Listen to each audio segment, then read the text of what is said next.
Vamos ver a fala completa da Simone Tebet no Congresso, para a gente entender direitinho. Vamos lá.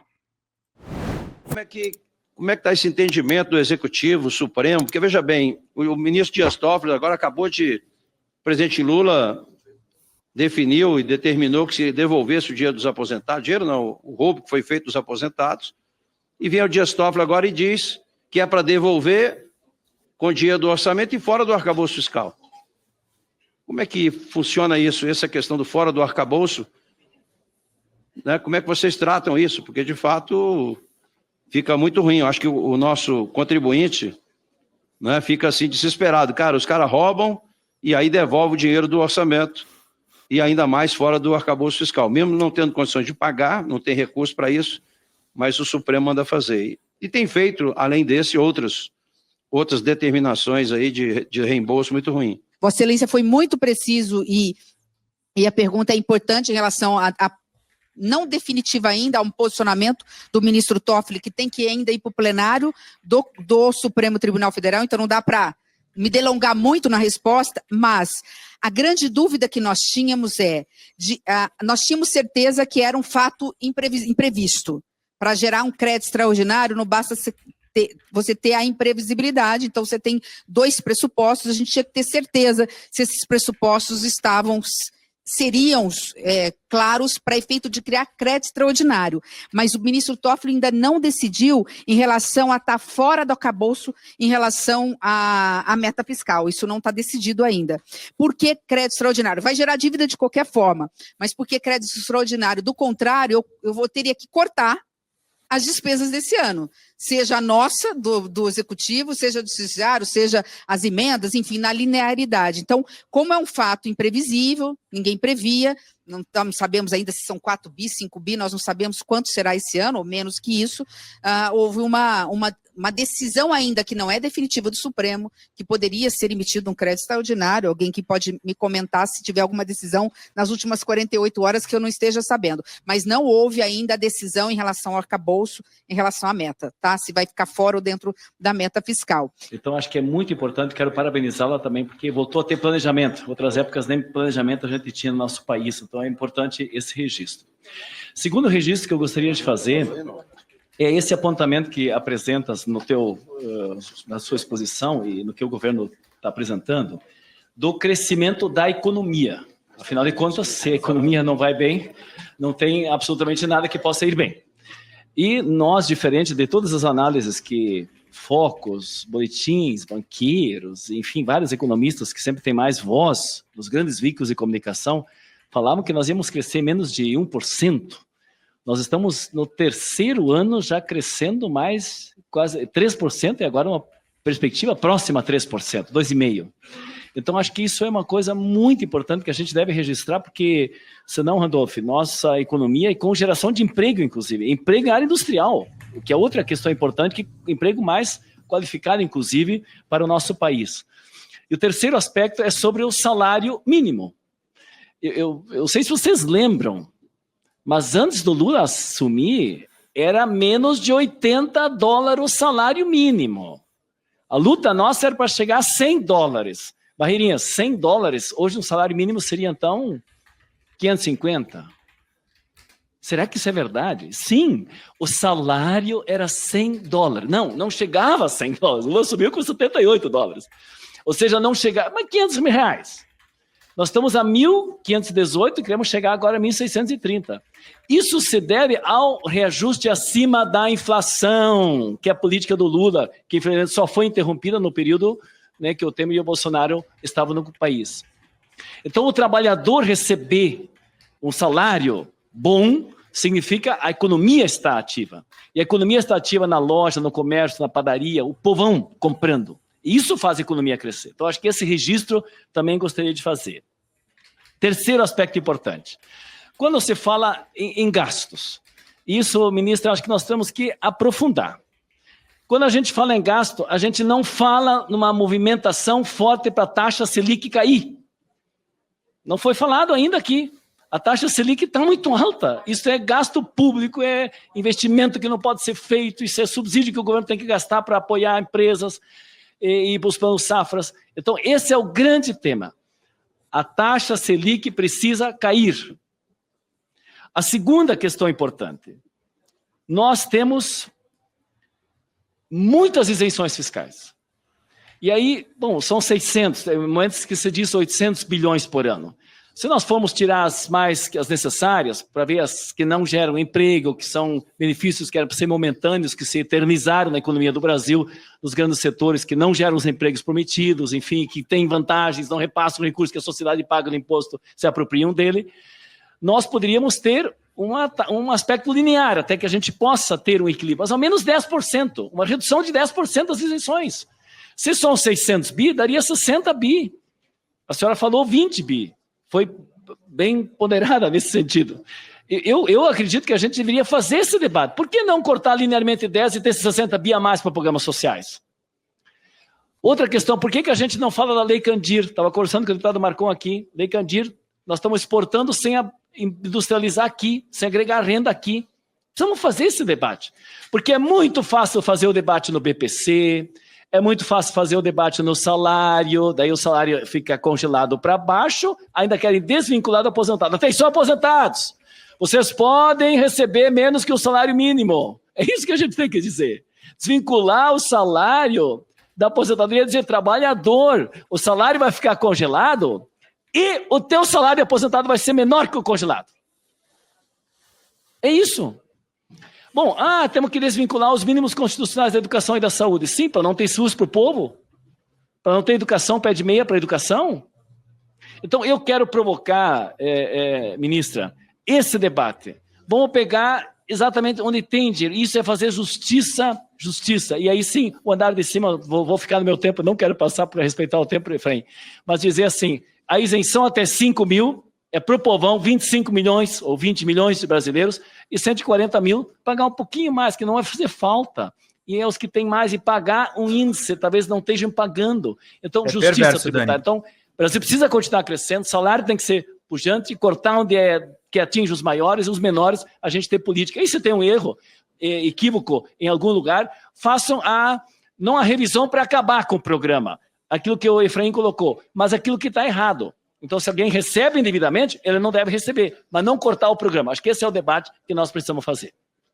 Lhe agradeço a observância do tempo e a presidência será firme, pedindo aos demais parlamentares a contribuição, até que temos muitos inscritos aqui. O último dessa rodada, deputado Jorge Sola, com a palavra. Obrigado, presidente. Primeiro, quero saudar a nossa ministra e parabenizá-la pela apresentação. Em especial, quero destacar um ponto fundamental que a ministra nos trouxe, que o orçamento não é uma peça de ficção. O orçamento tem que traduzir as prioridades do governo, o orçamento tem que ser coerente com as políticas públicas que o governo pretende implementar, o orçamento tem que ser coerente com o programa de governo. Portanto, primeiro ponto que quero destacar é esse aspecto que a senhora deixou claro aqui. O orçamento tem que refletir o programa de governo, as prioridades de governo, as políticas públicas, não pode ser uma peça de ficção e nem pode ser uma peça contrária ao programa de governo. Primeiro ponto é esse. Tanto que a reconstrução que nós vivemos só foi possível nos 2 anos e meio até agora do governo do presidente Lula, porque teve um orçamento que permitiu colocar, como a senhora mesmo disse, o pobre de volta no orçamento. Ainda não colocamos o rico no imposto de renda, mas já começamos com a reconstrução das políticas públicas, ampliando os recursos para a saúde, para a educação, para a assistência social, voltando Minha Casa Minha Vida e uma série de outras políticas importantes, né? É óbvio que a questão da justiça tributária é hoje um ponto fundamental na construção dessas políticas e do próprio LDO e do próprio orçamento. Quero reiterar aqui uma coisa que o Bongás já pegou. Nós não podemos deixar de falar de juros, ministro. E eu não achei aqui, infelizmente, um ponto fundamental, que é o impacto do gasto na dívida pública, com juros, encargos, amortizações de refinanciamento. Em 2022, isso representou 46,3% do orçamento. A estimativa é que até 4 de junho desse ano já tenha subido para 53,4%, ou seja, entre 22 e 25, nós estamos gastando, vamos botar uma média aí de 5 a 7% a mais do orçamento com a dívida pública. Isso é óbvio, porque a Selic aumentou, o impacto estimado é cada 1% da Selic é 55 bilhões de despesa de gastos. Isso é gasto. Sim. Isso não é investimento, não. Isso é gasto mesmo. É a forma como o dinheiro dos impostos, ministro, eu sempre lembro que tem duas formas do imposto ser aplicado. Duas grandes formas. Voltar para o povo ou voltar para a elite econômica financeira. Voltar para a elite econômica financeira é isso aqui. É pagamento de juros, é dívida pública. Voltar para o povo é saúde pública, é educação, é geração de emprego, valorização do salário, né? Então, esse é um ponto fundamental.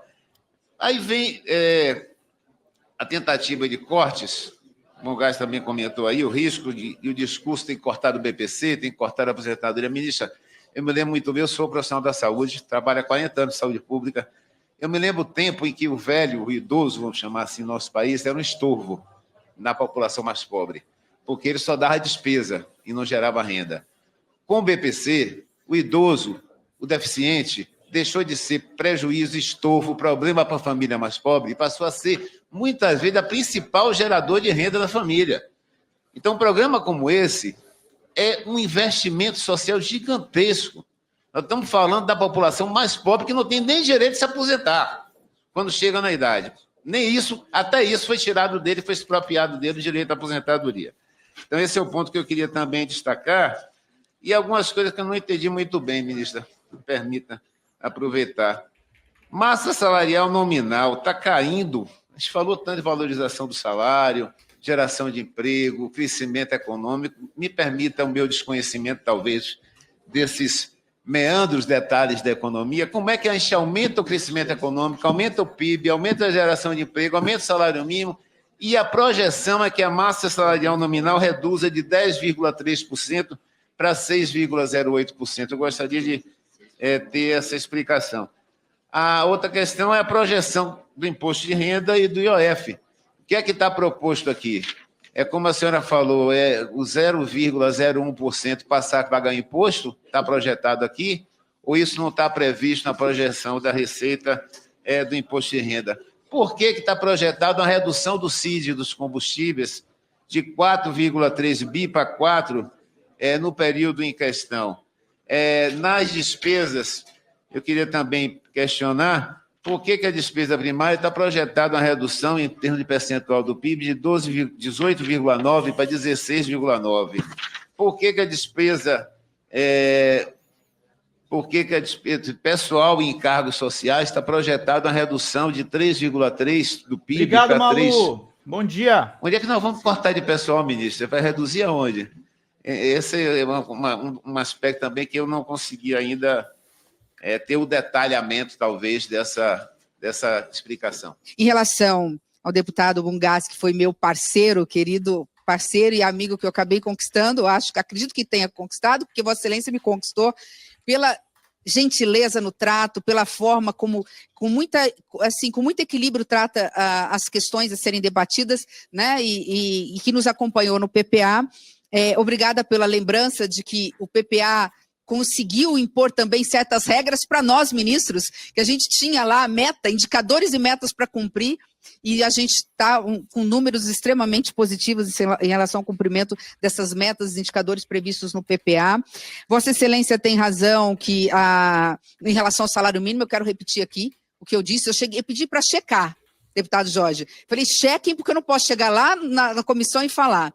Hoje, o salário mínimo é o maior salário mínimo em termos reais dos últimos 50 anos. Isso precisa ser comemorado, seja porque é uma justiça para o trabalhador que pega 2, 3 condições para ganhar 2.000, 2.500, quando consegue nos grandes centros, algo em torno de R$ 2.800, porque a maioria no interior ganha exatamente um salário mínimo, né? Seja porque isso dinamiza a economia, né? A classe média e o pobre no país não tem o privilégio de guardar dinheiro debaixo do colchão.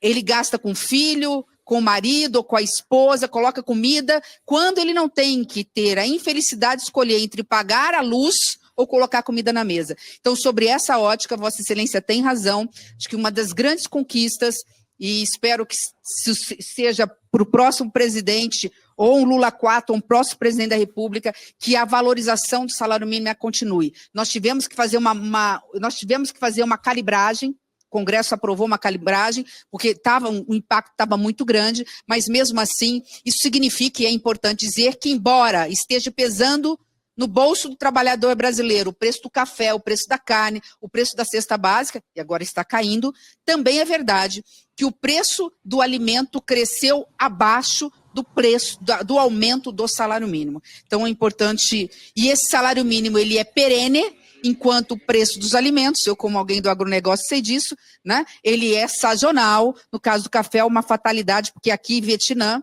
no caso do ovo, por conta da situação das aves nos Estados Unidos, os maiores consumidores de ovos, todo mundo resolveu exportar para lá, ficamos sem aqui, isso encareceu, isso já está se normalizando, especialmente no caso do ovo. Em relação aos juros, aí já respondendo as duas questões, nós colocamos as projeções da taxa Selic aqui. Taxa Selic tem a ver com dois fatores, um também com o nosso dever de casa, né, de garantir as finanças públicas, a responsabilidade fiscal, outro fatores externos que a gente não pode prever, mas concordo que esse é um tema que exige um debate com responsabilidade e honestidade intelectual, sem viés ideológico, sentar na mesa e ver o quanto nós estamos pagando de juros no Brasil, né? Se os juros no Brasil agora, a partir do momento que começa a ter uma queda da inflação, o como vai vir agora as próximas decisões do Copom, mas é um círculo, né? Às vezes vicioso, e precisa ser virtuoso. A gente precisa do crescimento da economia, com baixa inflação, para termos o controle dos juros, mas isso é um assunto que não vou me delongar, obviamente, porque não é o assunto da LDO, mas concordo que nós precisamos debater. Dentro desse processo da Lei Candir, eu gostaria apenas de fazer uma consideração. Acho que ela vai se resolver com a aprovação, e aí é todo o mérito do Congresso Nacional, da reforma tributária. A reforma tributária é a reforma da indústria. Não é a isenção de imposto de exportação dos produtos primários e semi-elaborados, o problema de não termos o semi-elaborado aqui, que é a indústria extrativista ou a indústria de alimentos. Até porque o semi-elaborado está isento pela Lei Candir. O que nós tínhamos era um manicômio tributário em que penalizava demais aquele setor produtivo que queria investir na indústria, e isso fazia com que a gente fosse mais cômodo, mais fácil, exportar o boi sangrando, o grão in natura do que. Mas, a boa notícia, né? A reforma tributária ainda não produzindo efeitos, porque ela produz efeitos a partir de 2027, mas principalmente a partir de 2029, nós já tivemos um crescimento do PIB, especialmente por conta do crescimento exponencial da indústria extrativista. Então, alguns produtos semi-elaborados já estão começando a crescer acima das projeções, né? Fruto talvez dessa segurança jurídica, da expectativa da reforma tributária que foi aprovada, né? De todos os números, os bons números da economia. E aí eu encerro dentro da fala do deputado Jorge Sala, quando falou aí do